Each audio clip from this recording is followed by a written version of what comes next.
I may not have the power of college football commissioner yet, but I do, as of tonight, have the power of realignment, which, as far as I'm concerned, is like college football's equivalent of the power of flight. And we're going to do some work, some much-needed and much fabled work realignment on college football tonight. Not to mention, I got a whole lot of other stuff. We're jam-packed high atop a bustling downtown Nashville, Tennessee. It is Thursday night, March 7th, the year of our Lord 2024.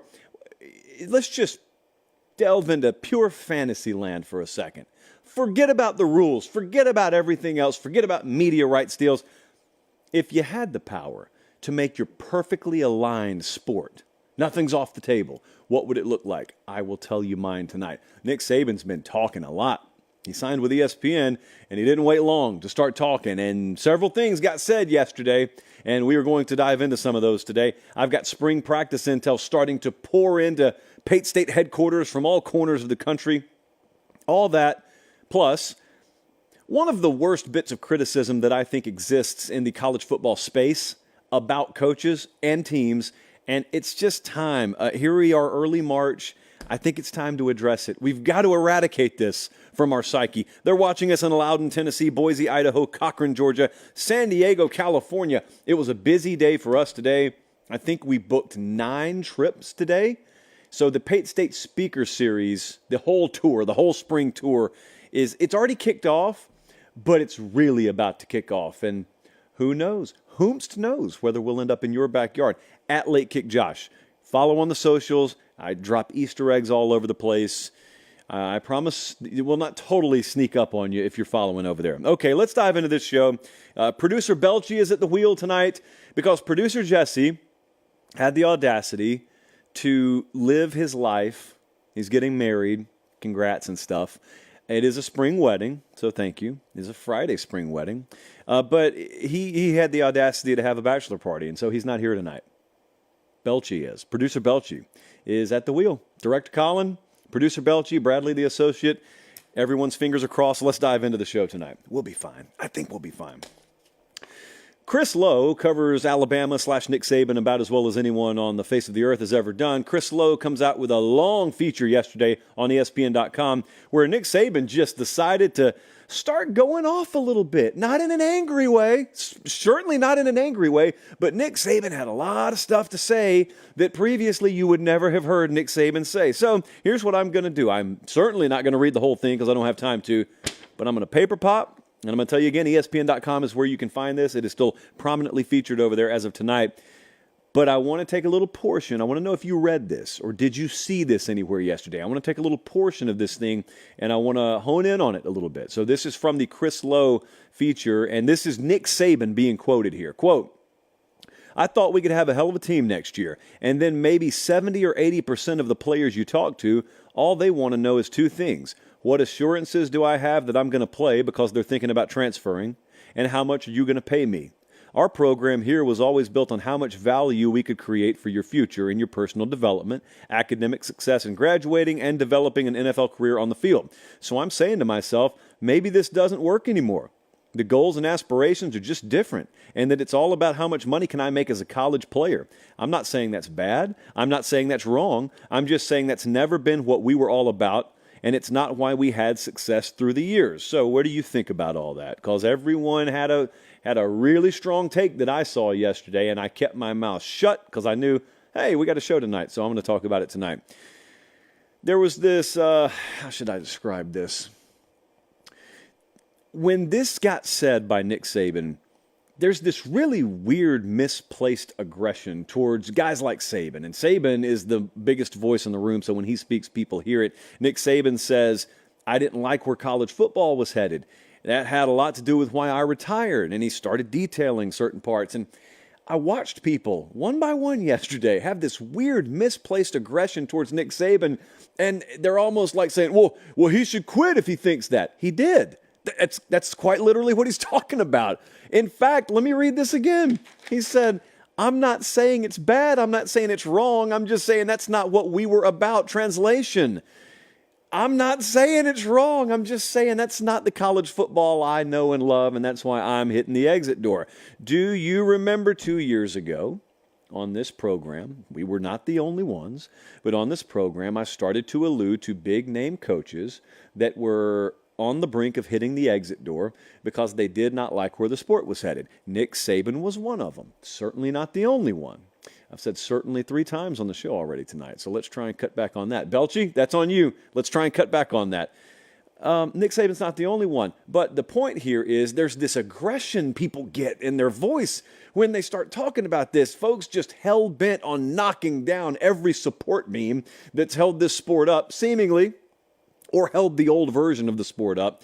And, they say stuff like, well, if you don't like it, just quit. Could there maybe be a little middle ground between I don't like something and I should just leave? That's the first thing. The second thing is Nick Saban actually left because he didn't like it anymore. Wasn't for him anymore. And then he didn't really try and beat around the bush about it. He just outright said, yeah, I'm not saying it's wrong. I'm just saying I don't like it, so I left. It's not what we were about over the years. It's not what made us successful. So then you got this other group of people who yell, yeah, things changed. He didn't have the edges he once had. It's true. They did change. He didn't have the edges he once had, and he retired. So there's this aggression that I saw from a lot of people yesterday, both publicly and talking back and forth with some people that may be on the other side of the fence than this with me. And I keep asking, what's the point you're trying to make? I don't get the point. We never get to a point with that. Now, maybe if Saban was still active and he was saying this sort of thing, maybe you could have the aggression of, well, you ought to quit. But it all comes down, to me at least, it all comes down to what you love about college football. Zoom this thing way out. Don't get in the weeds for a second. Zoom it way out. What do you love about college football? I got my list. You got your list. I think there's probably a healthy dose of overlap. But what do you love about it? What did you grow up loving about it? Is the stuff you love today the same things that you grew up loving? Because for me, in a lot of cases, the answer is yes. I love Saturdays in the fall. I always have. I love fight songs. I always have. I love rivalry games. I always have. So one of the other things that I loved about college football, you can call it childhood naivete if you want to, but I always loved the idea that in the NFL, the pro game that I watch on Sunday as a little kid, those players got drafted. They didn't really have a choice of where they wanted to go. And the Saturday game, the players don't make money, quote unquote, and they are playing for a love of the school. And it's very, very romantic. It's very Disney-ish. But that's what I grew up loving. But there was some truth to that. It wasn't total fantasy. There was some truth to that. And then the sport started to, I'm not going to call it evolve. It started to change, I guess. And I'm not going to call it progress either, but it started to change, and some things that used to not be all of a sudden were. There were other moments where the powers that be that control college football and college athletics had an opportunity to be proactive in things like NIL and revenue sharing and distribution of this and that, and they said no, all caps, N-O period. And so all it did was build up water pressure behind a dam, which inevitably was going to burst, and now it has. And folks like Nick Saban are saying, I'm out. But what you love about college football really determines where you go in this whole argument. You could either listen to Nick Saban, say what he said, and agree with him and say, I'm with you, coach. I wish we could go back in time a little ways. Or you listen to him and say, get that old guy out of here. That's an old way of thinking. The new age of college football is here. I love it. Now, there could be those of you who are in the middle who wish you could go back, but no, you can't go back. And so, you might as well get on board with what the present and future reality of college football is. And then there may be like a fourth kind of person in there that thinks, oh, maybe this is a little bit temporary, and maybe we may have some order restored over the next few years. That's me. I fit into that category. But Saban's been talking about this a lot, whole lot. I had him on the show several times, and he's spoken about this like every time we had him on the show. I've talked to him off the record about it, and he was never angry about it. That's what stood out to me. You think of Nick Saban as this really, really fiery, competitive individual, and he is. But whenever he talked to me about this, it would always be kind of with a shrug.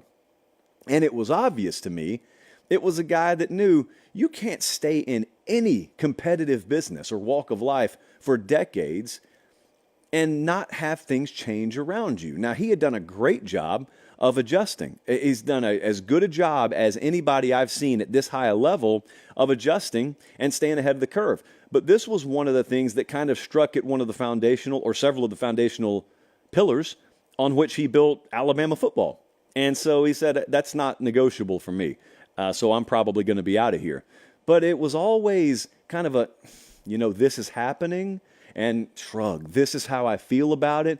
But it was always, to me, it was kind of him resigning himself to the idea that that's probably what's going to push me out of the exit door when the time comes. Now, he never talked about when it was going to be. He didn't talk about that with his own people up until, the afternoon that it was time to retire in most cases. But I'll tell you what, if you'll notice, whether it's Saban, whether it's Smart, whether it's Dabo, whether it's Sark, I don't care. Pick any of the big names, retired or active.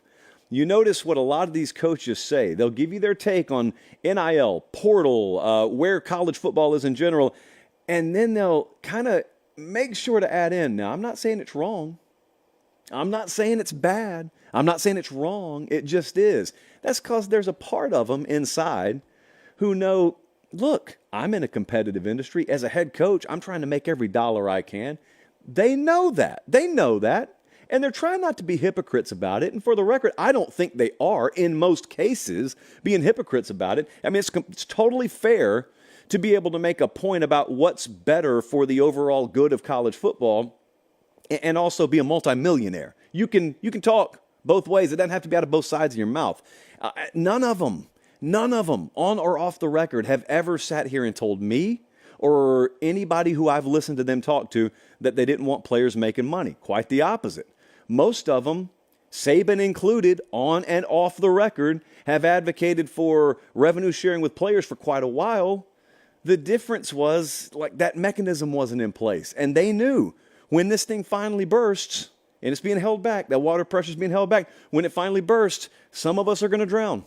Not all of us are going to make it. And those who do are probably going to have to bite the bullet and really grit your teeth on some stuff that otherwise you never would have tolerated because you're in the prime of your career. Saban's in his 70s. He's won more titles than you can count. So it's, relatively speaking, a whole lot easier for him to say, I'm out of here. What if you're 44 years old and you hate it? What if you're 52 years old and you detest parts of what the sport has become? Well, that's a totally different ballgame. It does give me a little comfort to know he's not disappearing into a cave. He'll be really active. And he's, unlike some of these folks in the room who you don't know the names of and you could never pick out the faces out of a lineup when it comes to talking about who runs this sport right now, you'll know Saban. And he's got a well-formulated opinion on everything. And he'll be active in media, but also behind the scenes. And wish I could clone him and have 10 of him, because that would give what's probably best for the sport much more of a fighting chance in a room full of just clapping seals who are looking out for their best interest. But I read this piece yesterday, and I thought to myself, yeah, that sounds about like Nick Saban. And it's not going to change anything. It's not going to change the reality of what is. But I can only imagine Nick Saban assembling his roster the way he has for a long time and getting guys to buy into values and principles of an organization for a long time. Then all of a sudden, you're having to deal with, can you imagine some of the conversations, not with kids, but with handlers of kids? I can, because I've had them relayed to me firsthand from a number of staffs, Bama included, of what some of those conversations entailed. And what it used to be is, we've got a very, very in-depth presentation for you on what this place can do for you athletically, academically. 40 years down the road, here's how you'll benefit from this. And you scrap all that, and you just talk dollars and cents. What can we guarantee you? And, some guys are all about that. Other guys aren't all about that. And Saban was in the latter category. So he did exactly what you said he should do. He should retire. And he's out. We haven't seen the last of that. That Chris Lowe feature, quoting Saban right now, it's coming for more guys. Don't know when, don't know whomst. Got some good ideas on a few of them. And when it happens, you'll have some folks who say it's a shame that this sport couldn't get its collective act together soon enough to not chase some pretty good guys out of the sport. And you'll have other folks who say, screw them. College football, the sun will rise on college football tomorrow either way. And yeah, you're right, it will. is the sport better or worse the next day? That's always the way I try and measure these sorts of things. All right, let's move on. I've got a loaded show for you tonight. Hey, I'm just going to reconfigure the whole sport in a second. It's going to be great. It's going to be wonderful. I'm bringing back some brands that you thought had disappeared, and in reality, in real life, they have, but not tonight. But in the meantime, thank you for watching and listening, if you are, wherever you are. Make sure you're subscribed to the channel. We have had a really good influx of subscriptions, and I think it's because I said the other night, which I do periodically, make sure you're subscribed, because a lot of you think you are, but you're not.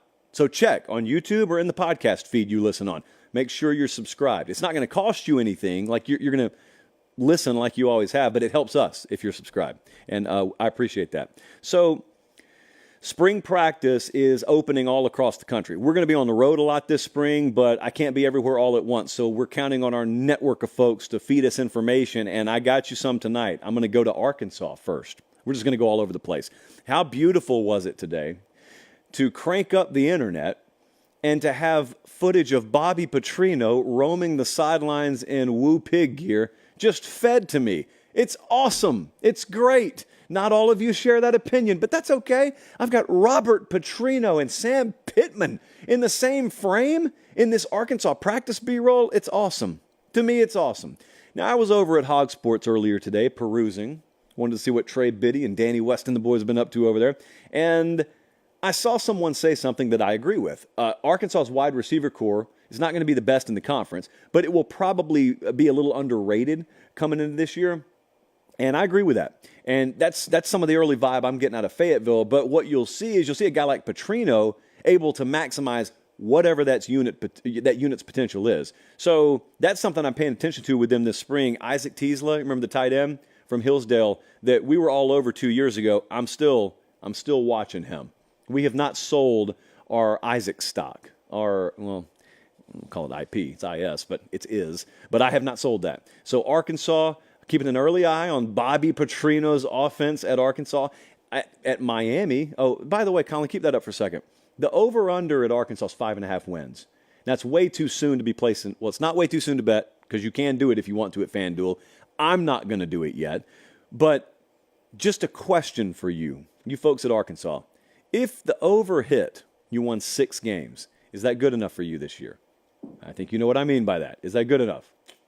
Remains to be seen. I will pay close attention to the comment section. All right, at Miami, we got to keep a close eye on Cam Ward. So Miami was in the quarterback market, and then they went and landed Cam Ward from Washington State, the quarterback. He flirted with going to the NFL draft, got NFL tools, comes to college, though, comes back to college, if you will, goes to Miami. It won't shock you to learn that day one of practice the other day, they haven't even wrapped the thing up, and I'm getting text messages from folks at Miami, mainly emojis, some inappropriate for all the right reasons. Cam Ward's going to impress you when you watch him in a camp setting. He's going to impress you in 7-on-7. He's going to impress you in shorts. And he's probably going to impress you a lot in football games. I'm just saying we haven't gotten into that full 11-on-11 fall Saturday setting where it's Florida State across the ball from you, or it's Clemson across the ball from you. Right now, it's just Miami spring practice. So far, so good on the Cam Ward front. Now, sometimes when a new quarterback comes in and they're immediately given the starting position, you can be concerned with how that impacts the locker room. Sometimes it's a problem, sometimes it's not. I think down there it won't be that much of a problem, because I think they know and are learning pretty quick. Those who didn't already know, I think they're learning pretty quick. Yeah, that guy's the real deal. Here's the other thing. Heard Shannon Dawson, the offensive coordinator, down there talking, and he said, hey, if you're good at what you do, locker rooms accept you pretty quickly. That especially goes for the quarterback position. Next up, speaking of new coordinators who used to be head coaches, Chip Kelly. You were just looking at footage of him now in Columbus, Ohio. He talked to the media the other day. It's the world we live in now. I got Will Howard at quarterback running with the twos to start spring. More on that in a second. And I got the B-roll right here. If you're watching on YouTube, this is him playing in a snowstorm at Kansas State last December. And now, lo and behold, he's the possible starting quarterback at Ohio State. And his offensive coordinator is Chip Kelly, who was the head coach at UCLA last year. So Ohio State fans see through this, I think, but there are some fans who are just reading practice reports who see Devin Brown's running with the ones at quarterback up there. Will Howard, the transfer from Kansas State's running with the twos. I don't know that FanDuel would give me odds on this, but I'd bet a healthy amount of money that if healthy, Will Howard will be your starting quarterback at Ohio State. So I fully admire Devin Brown's statements that he's made, calling people out for just expecting him to transfer. I'm all about that. I'm all about the competition. They got Julian Sayin up there. They got Aaron Nolan up there. So I think it's one of the deepest quarterback rooms in the country. Question is, at the very, very top end of that, how good is the guy you're going to start, who I presume will be Will Howard? How good will he be for Ohio State? He's going to have everything he needs around him. Will he have the offensive line in front of him that he needs? That's the other thing. Very early returns from Columbus, but that's the early thing that everyone's talking about with us is, hey, it's wait and see on this offensive line right now. And at Kentucky, let's go to the Bluegrass for just a second. Do you remember who transferred there? Anybody? Belchie does. Brock Vandagriff from Georgia transferred to Kentucky. This time last year, it was Devin Leary from NC State. This year, it's Brock Vandagriff. Looking good. Early on, looking good. Now, if Kentucky doesn't win 12 games this fall, someone will come back and say, well, you whiffed on that Vandagriff prediction, didn't you? Well, number one, I'm not predicting anything. Number two, you can fall short of, winning the SEC and still have a quarterback pan out well for Kentucky. All I'm telling you, which is the purpose of this segment, is they really like what they got at quarterback in Brock Vandagriff. I'm also telling you, and this is personal, I think one of the hidden gem steals in the entire coaching cycle was Kentucky getting Da'Keil Shorts at wide receiver. Their wide receiver position, we talked about the support staff grades the other night, they really upgraded there. So Mark Stoops did a really good job in hiring. They did a really good job in portaling. They were 7-6 last year. Their 2024 schedule, they opened with Southern Miss, and then they got South Carolina and Georgia, both at home. Weeks 2 and 3, conference play opens. So we got a long time to get to that, but that's some of the juice, that's some of the scoop. And that's really early scoop. A lot of schools still have an open spring. That's some of the early stuff we're hearing. Probably have a little bit more robust segment come Sunday. Oh, it's time. It's time. I'm excited. I'm nervous. I am anticipatory. I need to take a sip from the chalice. The last sip from the chalice before we totally realign college football. Very ceremonial. Okay, so Colin, go ahead and pop up the tweet. Sometimes when you guys send me questions via Twitter, I don't have time to put them in the show. And then some other times we put them in the show, but it's like 3 minutes or less. Well, this one's going a little longer than 3 minutes, I promise you. So Colin, here's your endpoint. Ivan hit me with the golden question. He said, if you had the power to restructure all conferences to your liking, what would your perfect college football landscape look like? This is it, guys. This is the set of keys I've been waiting for. Short of being elected college football commissioner, I've been waiting on the keys to realign this sport because I don't like it right now. I love college football. I don't like the alignment. It is totally insane to me that the tight end coach at Stanford could throw a rock out of his window into the Pacific Ocean, but he's going to play in the ACC this fall. Totally insane to me. Enough. I'm also tired of numbers being in the names of conferences, but the conference is named the Big Ten, and it's got 18 teams. We don't have to live this ignorantly. We don't need this. So here's what I have done. I am going to realign the sport, and you told me I could do whatever I wanted to, okay? So I'm realigning the sport with history in mind, with functional scheduling in mind, with the playoff in mind, but prioritizing regular season Saturdays in the fall. And I also don't want any conference bigger than 10 teams. You know why?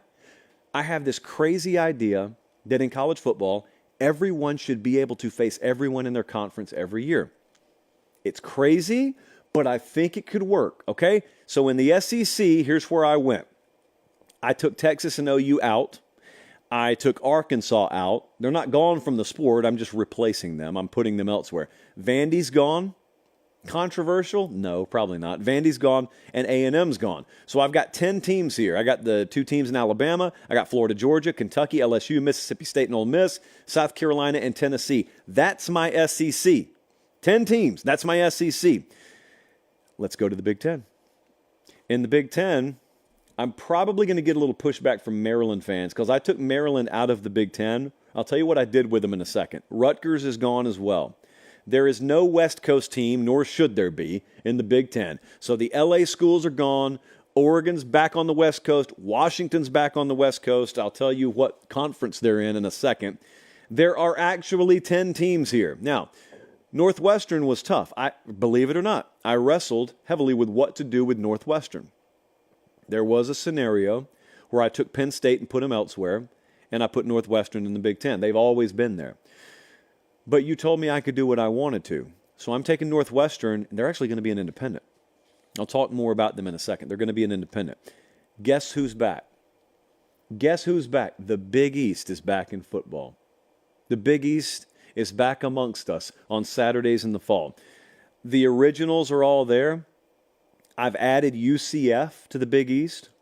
Now, I'm adding Maryland to the Big East. This is going to be one that's a little controversial. And I get it. Trust me, I had a number of different combinations, but I'm putting Maryland in the Big East. Really good for you guys in basketball season. Not that I care a whole lot. It's going to be a really good basketball product. West Virginia is also going to the Big East because currently West Virginia is inexplicably in a conference where every road game they play is 1,000 or more miles away. No more. No more. USF. Hat tip to Alex Golish and the folks down there. You guys are in the Big East now. And we're going to count all of these as power conferences, okay? These are all going to be power. P whatever. Guess who else is back? This one is the one that warms my heart the most, okay? I have wanted to do what I'm about to do for so long, immunity. Without further ado, I would like everyone to welcome back to the head table of college football, the Southwest Conference. I watched Pony Excess the other night in preparation for this. Showed the lady Pony Excess. She had never seen it before. 5-star review. Didn't like the way that the folks talked about Bobby Collins coming to SMU by way of Southern Miss. She herself is from Mississippi, the southernmost portion. So she didn't like that, but otherwise 5-star review. The Southwest Conference is back. And I'm putting all the originals back. So Arkansas, Baylor, Houston, Rice. I got my eye on you, Rice. But I am bringing food back to the kitchen. SMU and Texas are back. A&M and Texas Tech, TCU. But you'll notice, if you're watching, I did add a team. I would like Oklahoma to agree to be in the Southwest Conference because Arkansas is there, and I don't want them to be the only non-Texas school. So I could have put Oklahoma in the other conference I'm about to talk about in a second, but I want OU and Texas in the same conference. That's a personal preference thing. But the Southwest Conference is back. I'm not touching the logo. We're not doing a thing to the logo. Okay, the logo, the W, no matter if you talk about certain unmentionable regions on the female or male anatomy, it resembles either. I'm not changing that logo. That W is awesome. It's glorious. It's wonderful. It's like the Super Bowl before the Super Bowl corporatized their logo strategy. The Super Bowl logo used to be awesome. Conference logos used to be awesome. And then people with suits that cost way too much walked in the room with their consultants marching in order behind them, and we don't get the Southwest Conference logo or anything like that anymore. The Southwest Conference is back. You know what else is back? The Big. Not 12, not 10. The Big 8 is back. You know how many teams are in the Big 8? 8. Crazy. Wild. I'm putting Colorado in there. Okay, and I'm putting Missouri in there, so Missouri is no longer in the SEC. They're going to the Big 8. Utah, once upon a time, would have been in the Mountain West Conference. Well, now Utah's at the head table. So I'm taking Utah, and I'm putting them in the Big 8. So 8 teams in the Big 8. I got both the Kansas schools there. Nebraska's going from the Big 10 back to the Big 8. Now, you Oklahoma fans, actually, I have no clue what you guys want. In this world, would you rather be in the Big 8 or would you rather be in the Southwest Conference? You may want to be in the Big 8 because I anticipate you guys thinking you'd get screwed in the Southwest Conference because you would think that the heart of the political power would be in Texas, which it may be. Look, I would guard against it as much as I could. I mean, I am reinventing the sport, basically. But the Big Eight's back. Oh, that's not all. That's not all. I'm bringing another entity back. Pac-12 Pate has walked in the door. My first order of business as Pac-12 Pate is to totally wad up and throw away any sheet of paper that says Pac-12 because we are once again the Pac-10. The logo's back. The Pac-10 little sunshine logo's back. And it's pretty much everyone who should be out there and no one who shouldn't. I've got both the Washington schools. I got both the Arizonas, both the Oregons. I got the 2 Bay Area schools. I got the 2 LA schools. Voila. There you go. You've got the Pac-10. 10 teams in the Pac-10, all of them out on the West Coast. Arizona's close enough.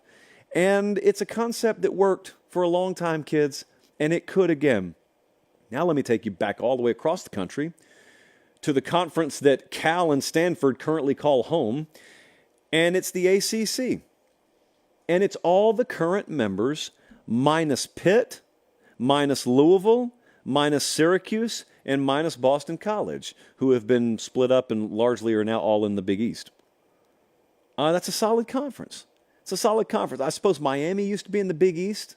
They're not going to be there. I'm keeping Miami in the ACC. But again, this is a 10-team conference. And as you can notice, once I've gone down this list, there are a few teams that have been left out. You haven't seen Notre Dame, have you? I am allowing Notre Dame, after intense negotiations with Brady Quinn, I am allowing Notre Dame to maintain their independence. But of course, I've got room to add them. I got several spots in these conferences that aren't full. I am granting Brigham Young their independence, but they could also easily go to the Big Eight. I just don't want to go past 8 for obvious reasons. UConn's going to be an independent. Vanderbilt is an independent in my world. That's all I have to say. Like, I made them an independent, and if anyone wants to fight me on it, you can fight me on it. But Notre Dame, Vandy, Northwestern, BYU, and UConn, those are independents. I have ways to work around it. If Notre Dame comes to me and says, hey, we actually want to be in a conference, I can do something about that. It probably would involve moving some deck chairs in the Big Ten, but I can do something about that. But there are minor changes here. Okay, for example, Iowa, not in the Big Eight. They're going to stay in the Big Ten. They used to be in the Big Eight. Virginia Tech, not in the Big East like they used to be. I'm keeping them in the ACC. Northwestern and Vandy, like I said, are independents. But no conference is bigger than 10 teams. In every conference, your conference schedule will mandate that you play every other team. That means the SEC, for example, is going to have a 9-game conference schedule. That means the Big Ten is going to have a 9-game conference schedule. And you know what? At this point, go have your 8-team playoff. I don't care. If you're allowing me to restructure the sport, if you're allowing me to bring back beloved former brands like the Southwest Conference and the Big Eight, if you're letting the Pac-10 actually be 10 teams, if you're bringing back the Big East in football, honestly, I don't care what you do with your playoff. For all I care, you guys can go take the conference champs and have yourselves a little conference champ, national, semifinal, and quarterfinal. Do whatever you want to. Don't balloon it up past 8 teams, but go have your auto bid for a G5, because I didn't do the G5. I didn't go past what we would call the power 1, 2, 3, 4, 5, 6, power 7, huh? The P7. You go do your playoff. I don't care at that point. Okay, I'll just kind of check myself out of that conversation. But I've got some pretty legit conferences here. Oh, by the way, nothing stops this from happening right now. Did you know that? Like, we could go back to this world right now. There are certain people in the room whose pockets are really deep right now who aren't going to share a dime with you, who won't let us go back to that world. But it could be. It could be. You ever notice, by the way, I'm going to sound 5 years old again. You ever notice that for all these moves that happen that are for the quote-unquote betterment of college football, no decision gets made by those folks for the best interest of college football that doesn't increase profitability? Did you ever notice that? It's why I give credit to Michigan or Notre Dame. I've mentioned this a few times. I love going to Ann Arbor, love going to South Bend, love going to those stadiums, because those are places where they actually put into practice this philosophy. They don't have advertising signage in the stadium, and if they do, it's very minimal. There are other places, not necessarily knocking it, but there are other places where they sell every available inch of potential advertising space because they want to maximize profitability and revenue. Cool. I respect Notre Dame and I respect Michigan for not doing it. There's money on the table to be had that they have decided is not worth sacrificing certain portions of what they love about themselves. Stands to reason, if you were really making decisions for the best interest of college football, there would come a time here and there where you have to leave money on the table for the best interest of the sport when you're making a decision. That never seems to happen. Every decision that gets made about college football nowadays, it always seems to come with adding another zero here and putting a green upwards arrow over there. It's a funny coincidence. Rome, Italy is tuned in tonight, as is Lexington, North Carolina, and Cape Coral, Florida. Appreciate you guys so much. Colin, did we have a question about these under the radar games? We didn't. Okay, so this must have been a word of mouth thing. The non-conference schedule is pretty wild for college football this fall. I talked about some games the other night that I'm looking forward to in the non-conference portion of the schedule this fall, but then I realized there are several more that I wanted to talk about. So I want to talk about a few more here for just a second. Florida at Florida State's a game that's all the way at the end of the year. It's rivalry weekend. It's week 14. Remember, kids, we have 2 bye weeks in the schedule for everyone this fall. Do you have any idea where either of these teams will be at that point? Florida's over-under win total is 5.5. FSU's over-under win total is 9.5. Also, keep in mind that if things go bad for Florida this year, then you'll have that whole toxic conversation of what's happening to Billy Napier. On the other side with Florida State, they could be making a serious run at a playoff spot by this point, and it's all the way at the end of the year, so like injury could have taken a toll, but just the potential like array of different talking points that could be around both head coaches and both teams. I mean, if Florida State, for example, has gone on to make another playoff run this year, they haven't done it with Jordan Travis. Mike Norvell will then have done it back-to-back years with 2 different guys and had a lot of roster churn in the process. Also, Norvell would have had his name heavily rumored with the Alabama job, for example, and he re-ups with Florida State, and then he rewards them with another banner season. Then there's the other scenario where maybe Florida State falls off a little bit, and maybe Florida State or Florida overachieves a little bit, and that's a competitive game. There's no skill in predicting any of that, but I look forward to the game nonetheless. Much earlier in the season, in week 3, I'm not sure if this has ever happened before. Has Alabama ever played at Wisconsin? Bama goes to Wisconsin in week 3 this year. And I don't even know what the rest of the slate is that Saturday. Selfishly, I really hope we can go to this game because I've never been to a game at Wisconsin. And that's also, I believe, the first real challenge for Kalen DeBoer at Alabama. And so it's Luke Fickell in year 2. And I think a lot of folks will probably overlook them nationally. I don't think Wisconsin's going to get a ton of love, but this is the kind of game, it happens every year, you know it as well as I do, where a team that's pretty solid or maybe under the radar, they get a shot at one of the big dogs early in the season, they bite them, and then all of a sudden they're off to the races. And if Wisconsin were to take down Alabama, they'd be off to the races. By the way, how about this 2-week stretch for Bama? Bama goes to Camp Randall Stadium against Wisconsin. Very next week, Georgia at home.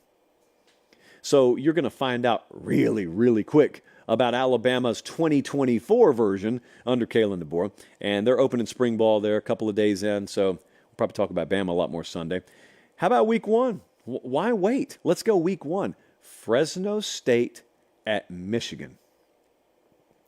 The other night, I was talking about Michigan on the show, and I thought you guys had some fair criticisms. Now, in fairness to me, someone asked whether I thought Michigan would repeat as the national champ, which, of course, my answer was no to. Like, I'm not going to pick them in March to win a national title when they're 128th in returning production. New head coach, new coordinators, new quarterback, new everything. But you guys pointed out, and you're right, defensively, they got a bunch of the same horses that they had last year that were responsible for having the number 1 unit in the country. I'm not suggesting there aren't good things or things to like about them. The question to me was, will they win a title? No, I don't think they'll win a title. But this is the first version, or first chance we get to see this version of them either way. And everyone always talks about the App State Michigan thing, even though it was like 50 years ago at this point. But I'm sure as we get closer to kickoff of this one, everyone's attention will be on the Week 2 game against Texas. And everyone will be talking in the abstract about the defending national champs, this and that. And Fresno can just float in there under the radar. And it's not going to be the biggest circle game in Week 1. And all of a sudden you turn it on at halftime and it's tied. But there could also be a world where Sharon Moore has his team up 28-0 at the half. So what I love most about these Week 1 games, DeBoer will be this way. Sharon Moore will be this way. Anywhere where they've got a new staff. Jonathan Smith at Michigan State. Week 1, there will be conclusions drawn on these people at halftime of their Week 1 game. It's always crazy, and yet it always happens. What about Tennessee, NC State? Pretty sleeper-ish on the out-of-conference slate. Not for us, though. It's a neutral site game. It's in Week 2. It's in Charlotte. You know how I feel about neutral site games. But the fact that this made it anyway lets you know how I feel about the quality of teams. Two really good teams here. NC State, yet again, over-under win total in the 8.5 range. Tennessee up in the 9.5 range. Both of them have playoff potential this year. Both of those teams on the high end have playoff potential this year. And Nico Iamaleava, we get to see him start. NC State, I think, and I agree with them, they feel like they'll have probably a lot more of a no-name lineup from a national perspective, but a lineup of guys they know they can win with this fall. And Week 2 will be the first chance we get to see both of them. And lastly, also in Week 2, Colorado's going to Nebraska. Colorado goes to Nebraska, and Colorado will go up there a year after beating Nebraska at home. And Nebraska's sitting here with a win total of 7.5 now, which doesn't impress you if you're a Georgia fan, but 7.5 is fairly lofty because you know the history there with the one-possession games. You know the history there, period. Recently, Dylan Raiola, likely your starter, true freshman, starter at quarterback. And then on the other side, we got Shadur Sanders, who people are talking about as a potential first-round draft pick this upcoming year. Travis Hunter rolls in there. We find out what that revamped offensive line looks like for Dion in Colorado. That'll be a really good one. It's Week 2. Don't have to wait very long. Also, you got the rivalry aspect. I mean, the history of college football, got a lot of chapters that could be dedicated to that matchup there. Let's move it along. What else do we have? Got several things, actually. I got to talk about criticisms here. Good old-fashioned criticisms. They're not good. They are old and fashioned however you want to. Let me take a little sip from the chalice. This is where I have to caution a little bit. Colin always has to catch me on this, because sometimes I will respond to one of you or something someone said, and I'll sound like I'm trying to be condescending about it. That doesn't sound like me. But real talk, if I'll go back and listen to the replay, I can see out of context how it gets taken like that. I'm extremely appreciative that we get to do this, that I get to do the show, and that you take time, especially if you're listening this late. You're like 40-plus minutes in. If you've taken that time, I don't care if you disagree with me on everything. I sincerely appreciate you giving us your time and listening or watching. So if we disagree, that's all it is. We're disagreeing over a game. That's it. Now, I may get a little worked up about it, but it doesn't mean we couldn't go eat lunch afterwards if you were here. So I'm probably about to sound like that, and I may say something that you're thinking, and I may disagree with it pretty fervently here on the next couple of minutes. It doesn't mean that I feel that way about you personally. I promise. I promise. With that in mind, Colin, here's your end point.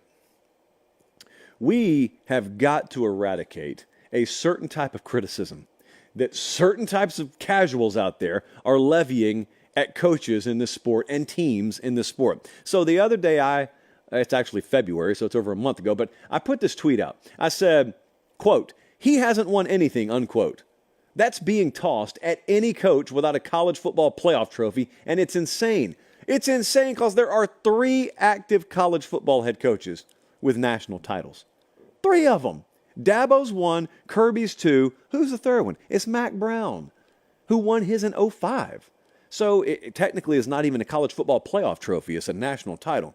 Anyway, as you've probably noticed, there is this collection, this little cult of casual that just meanders around the college football space, and they look at anyone who doesn't have a literal national title ring, and they go with what I call 10 or trash syndrome. And that is, you're literally either a 10 or you're trash. Forget about 8.5. Forget about 9.25. Nope, you're either perfect, you're either at the top rung of the ladder, or you're trash. There are no other rungs on the ladder. It's insane. It's totally insane. So I humbly am going to come to you tonight, and I'm going to suggest there are some really good head coaches in college football that don't have a national championship ring. Gasp, I know. It's crazy, but I think it's true. I don't even know. Sometimes I have to make sure people are serious when they say it. So that's the first thing I do. And they're not serious people, but they are serious in their emotion behind saying such things. So just drop the pen for a second. It happened today. This is why I'm talking about it on the show. It happened today. I saw someone say this about Brian Kelly. Someone just today says, Brian Kelly, what has this man done? What's he done? What's he won? Think about it. In any other walk of life, think about saying this. Diana Ross never won a Grammy. What has she done? Tom Cruise, what has he done? He's never won an Oscar. What has he done? Brian Kelly, 2-time AP Coach of the Year. Dude was 3-time Big East Coach of the Year. Took Cincinnati undefeated to a BCS game. The dude has a dozen double-digit win seasons at the BCS level and several more before that at Grand Valley. He is the winningest coach in Notre Dame history. Notre Dame's football history dates back to the Old Testament. He's the winningest coach in the history of the program. BCS title game there.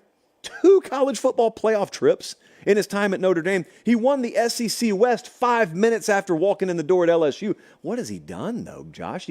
He doesn't have a national championship. What has he done?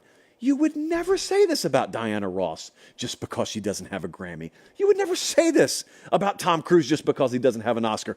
But people say it. People say it every day. Meemaw used to always tell me, Joshua, sports will make you mad, but they don't have to make you stupid as well. Too many people who are smart otherwise are made foolish by sports and what they do to you. Lincoln Riley, they do the same thing with him. It's not just Brian Kelly. I just happen to have this thrown at me today. Lincoln Riley didn't go to Oklahoma. Lincoln Riley gets his first shot as a head coach at Oklahoma, and all he does is like average a double-digit win season every year. There were 3 consecutive 12-win seasons when he was there. 3 Heisman winners the guy's coached. What's he done, though? Like, what has he done? What he's done's won a lot of football games. Is he the best in the history of the sport? He is not. Doesn't mean he's trash. Ryan Day. Ryan Day's sitting up in Columbus, Ohio. He's 56-8.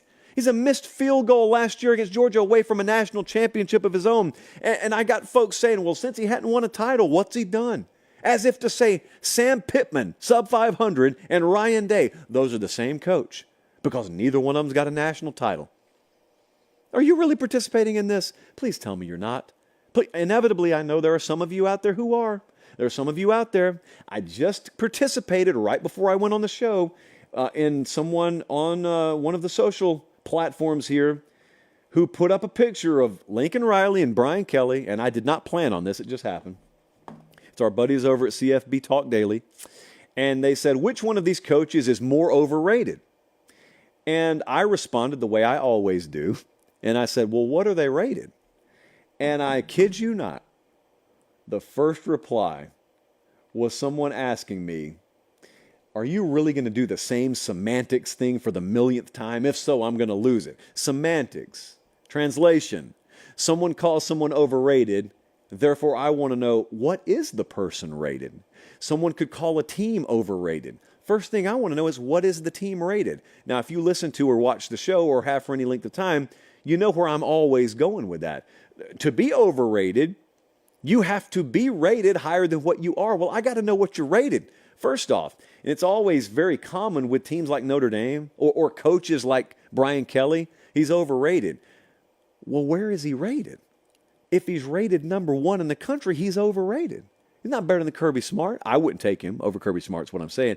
But if he's rated 5th, or I saw Feldman the other day, I think rated him 6th, how am I about to call him overrated?